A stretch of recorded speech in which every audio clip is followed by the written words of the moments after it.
In today's video, I'm going to show you how to fix the Jira error identifier issue step by step, using simple troubleshooting methods that work in most cases. This is a common problem many Jira users face when trying to access boards, calendars, or issues, and it can be really frustrating when Jira suddenly throws an error identifier message with no clear explanation. The good news is that in most cases, this error can be fixed in just a few minutes.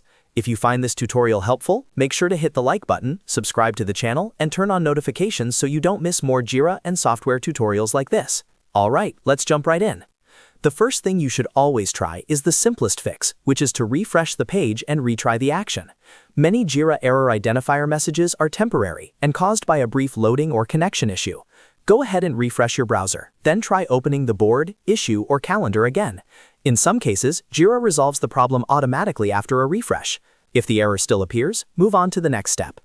The second step is to try opening Jira in an Incognito window or a different browser altogether. Browser extensions, cached data, or corrupted cookies can sometimes interfere with Jira and trigger error identifiers.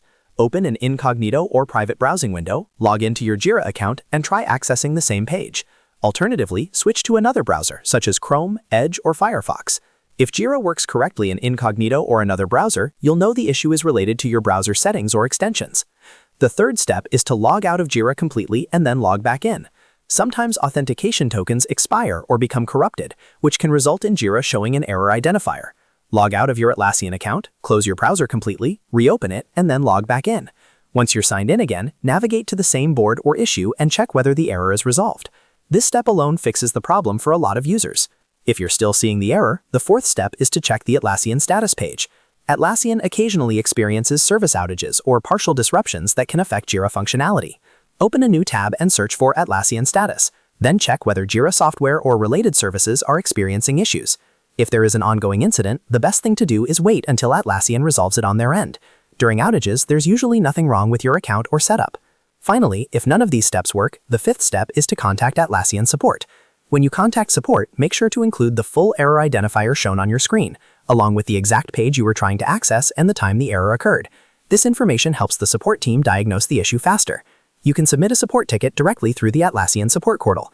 In most cases, they can identify whether it's a permission issue, a project configuration problem, or a backend error. And that's it. By following these 5 steps, you can fix most Jira error identifier issues quickly and get back to your work without wasting time. If this video helped you, don't forget to like the video, subscribe to the channel, and share it with anyone else who might be running into the same Jira problem. Thanks for watching, and I'll see you in the next tutorial.